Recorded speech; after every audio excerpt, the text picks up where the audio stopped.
तो देखो, अगर तुम्हें दो प्लेन्स के बीच का एंगल कभी भी अगर निकालने की अगर नीड पड़े, तो बेसिकली दोनों प्लेन्स के जो रिस्पेक्टिव नॉर्मल्स रहेंगे उसके बीच ही वो तुम्हें एंगल निकालना होगा।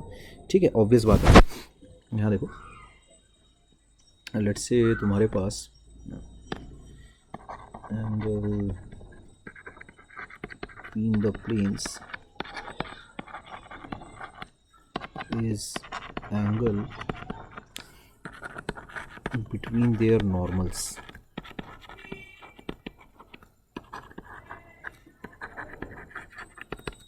ठीक है बात। मुद्दा ऐसा है, लेट्स से ये प्लेन है ना, और इसकी होगी भाई कुछ नॉर्मल, ये ऐसा कुछ। ठीक, लेट्स से एक दूसरी प्लेन है तुम्हारे पास, मान लेते हैं ऐसा कुछ है। ठीक, ये ऐसी कुछ प्लेन है, दूसरी प्लेन। दोनों के बीच का जो एंगल है वो तुम देख पा रहे हो, ये वाला theta, that will be same as ये जो है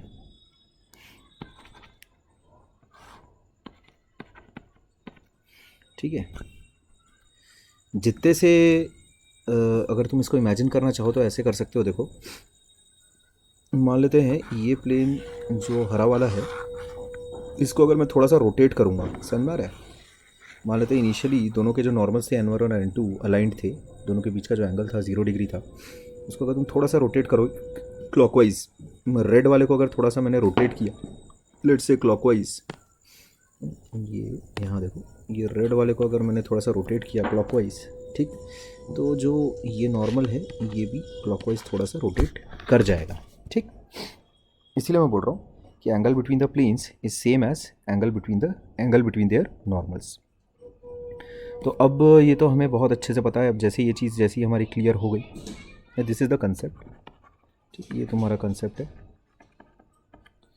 तो अब जहाँ ये चीज़ तुम्हारे पास क्लियर हो गई, R.N1 बराबर P1, this is your first plane, और लेट्स से R.N2 बराबर P2, this is your second plane. तो फिर तो कोई बात ही नहीं है उसमें। अब कैसे N1 कैप और N2 कैप अगर मिल जाए तब तो फिर बात ही क्या है, फिर तो मज़े से अपना कॉस थीटा आ जाता है बराबर। डॉट प्रोडक्ट भाई, कभी भी अगर हमें एंगल बिटवीन द नॉर्मल्स, अगर एंगल बिटवीन द वेक्टर्स अगर निकालना हो तो dot product is the best, या फिर मैं कहूँ ओनली पॉसिबल सॉल्यूशन। ठीक है, N1 डॉट N2 कितना होगा तुम्हारे पास, N1 N2 कॉस थीटा, तो कॉस थीटा की वैल्यू आ जाएगी basically N1 dot N2 divided by N1 N2। ठीक है बात। अच्छा, इसमें कोई और ऐसी खास बात बताने लायक तो नहीं है। तो जो एंगल है तुम्हारा 0 से पाई के बीच में रहेगा, ध्यान रखियो। ठीक,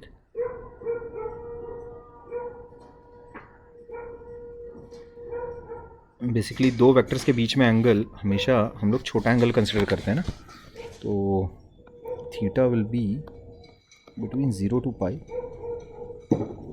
इस बात का ध्यान रखना है, as smaller angle is considered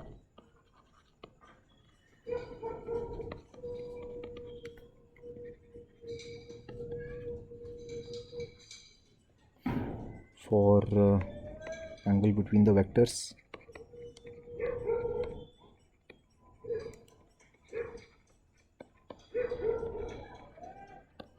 ठीक है ना। इसमें और कुछ यार ऐसा सच बताने लायक है नहीं असल में। लेट्स से N1 और N2 अगर तुम्हारे पास हैं, मान लेते हैं A1 B1 C1, मतलब A1 I cap, B1 J cap, C1 K cap. ठीक है, तो ये तो वही डॉट प्रोडक्ट तो अब बच्चे बच्चे को निकालना आता है, क्या कहूँ मैं। तो इन दोनों की मदद से तुम बड़ी आसानी से कॉस थीटा ऐसा लिख सकते हो फिर।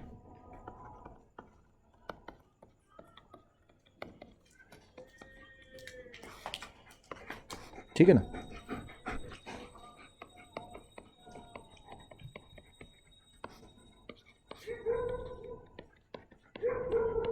ठीक है, ऐसा कुछ हो जाएगा तुम्हारे पास। और तो इसमें यार कुछ नया और कुछ है नहीं, कुछ ऐसा बताने लायक। अब cos थीटा अगर तुम्हारे पास ज़ीरो आ जाता है, यानी n1 और n2 मान लेते हैं अगर परपेंडिकुलर है, if the two planes are perpendicular to each other, ठीक, planes are perpendicular to each other, या फिर तो उस सिचुएशन में तुम क्या कह सकते हो, पक्की बात, n1 डॉट n2 ये हो जाएगा ज़ीरो। इसका मतलब मैं ये कह सकता हूँ a1 a2 plus b1 b2 plus c1 c2 ये चीज़ हो जाएगी शून्य। वहीं अगर प्लेन्स मान लेते हैं तुम्हारे पास पैरेलल हैं,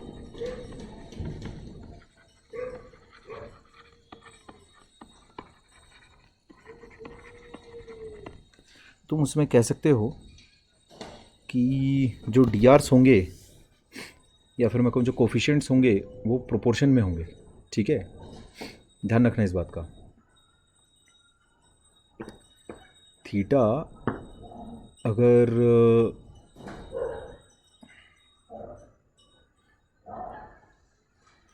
इसमें क्या है, एंगल एक्चुअल में तुम्हारा दोनों नॉर्मल्स के बीच का, ठीक है, अब ज़ीरो से पाई अगर अपन उठा रहे हैं, पाई भी तो हो सकता है यार, पाई हो सकता है, कोई दिक्कत नहीं, ठीक है ना, पाई होने में क्या दिक्कत है, हो सकता है पाई भी। लेकिन पाई एक्चुअल में देखा जाए तो थियोरेटिकली कैसा वो चीज़ ठीक नहीं लगती, मतलब बोलने में, है ना, वो तो फिर वही प्लेन कॉन्साइड होगा ना, वो तो वो पर्पज़ तो मेरा 0 डिग्री से भी सॉल्व हो रहा है, तो मेरे अकॉर्डिंग कैसा पाई को लेना ठीक नहीं है। ठीक, हो सकता है कुछ किताबों में पाई भी दिया रहे, बट मेरे अकॉर्डिंग तो यार वो थोड़ा ठीक नहीं लग रहा, अच्छा नहीं लग रहा, जम नहीं रहा। एनीवेज, अगर प्लेन्स पैरेलल हैं एक दूसरे के, तो तुम ये क्या कह सकते हो कि जो n1 वेक्टर होगा that will be parallel to n2 vector. इसका सबसे बड़ा जो टेस्ट है वो क्या रहता है, दो वेक्टर्स अगर पैरेलल हैं तो जो उनके कोफिशिएंट्स रहेंगे, जो वेक्टर्स के बेसिकली, है ना, जो नंबर्स रहेंगे वो बेसिकली प्रोपोर्शन में रहेंगे। तो मैं उसमें ये कह सकता हूँ a1 a2 b1 b2 ये कैसा प्रोपोर्शन में रहेंगे, ठीक, पैरेलल परपेंडिकुलर, इन बातों के अलावा तो बस, है ना, अब क्या कहें। तो एक्यूट एंगल अगर तुम निकाल रहे हो तब उसमें देखो कैसा है,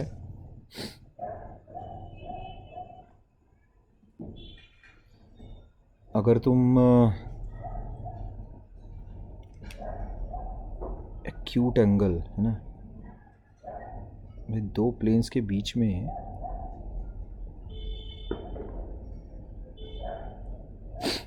ठीक है, अगर तुमसे एक्यूट एंगल ही मांगा जाए, ठीक है ना, कंपल्शन अगर तुम्हारे ऊपर कर दिया गया, जैसे लेट्स से एक प्लेन है मेरे पास ऐसा, और उसमें उसका जो नॉर्मल है मेरे पास है ऐसा, दूसरा नॉर्मल मान लेते हैं ऐसा है n2, ठीक, वो लेट्स से इस प्लेन का है, ऐसा कुछ होगा कोई दूसरा प्लेन, ठीक है, उसका n2 मेरे पास इस प्रकार का है कुछ, तो जो एंगल आ रहा है कायदे से वो ऑब्ट्यूस आ रहा है, तो मेरे को चाहिए एक्यूट एंगल ऐसा। तो मैं उसमें क्या कर सकता हूँ, if acute angle is demanded from me, मैं उसमें सिंपली ये कर सकता हूँ कि जो cos थीटा की वैल्यू जो नेगेटिव आएगी अपन उसको क्या कर लेंगे, ठीक कर लेंगे। जैसे मान लेते हैं एक्चुअल में अंदर एंगल आ गया लेट्स से 120 डिग्री आ गया, तो ये चीज़ कितनी आएगी, -½ आएगा, इसको ठीक कर लो, इसको ठीक कर लो यानी इसको ठीक कर लो, समझे। जैसे अगर cos theta equals to half के लिए सॉल्व करोगे, समझ रहे हो, तो वो एक ही एंगल हो सकता है, फिर वो 60 डिग्री ही आएगा, फिर इसमें ये वाला जो पर्पस है ना एक्यूट वाला वो सॉल्व हो जाएगा, समझ रहे हो। If acute angle is demanded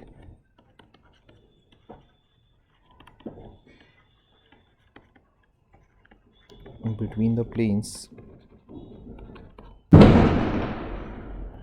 is asked, use cos theta equals modulus of n1 dot n2 upon n1 n2। समझ रहे हो बात? ठीक,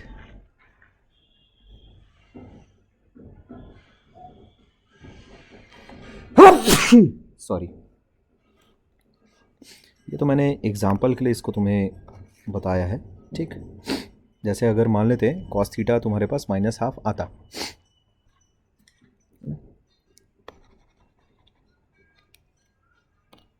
लेट्स से कॉस थीटा अपने पास -½ आया, तो इससे अगर तुम निकालते तो वो क्या आ जाता, 120 डिग्रीज लेना पड़ता। तो इससे अगर तुम निकालोगे तो क्या आएगा, थीटा 60 डिग्री आएगा। समझ रहे हो बात? ठीक है, हेंस टेक मॉडुलस।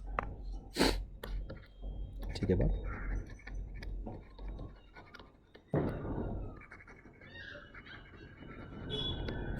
ठीक, तो ये बेसिकली एक्यूट एंगल तुम्हारे पास आ जाएगा।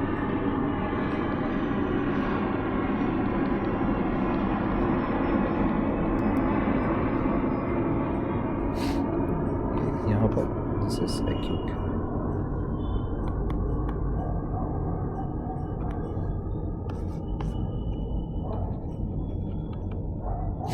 ठीक है बात? अच्छा, इसके बाद तुम देखोगे, मतलब दो ही चीज़ें याद रखनी है, पैरेलल और परपेंडिकुलर वाली खासकर, और इन जनरल अगर एंगल अगर निकालना हो तो डॉट ले लेना सीधा।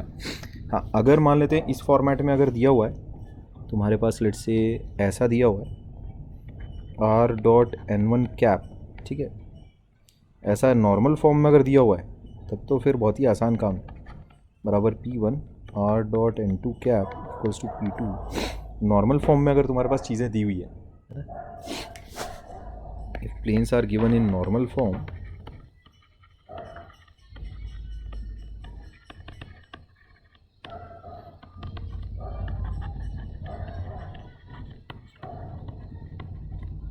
तब तो उसमें cos थीटा तुम कैसा लिख सकते हो, directly n1 cap dot n2 cap.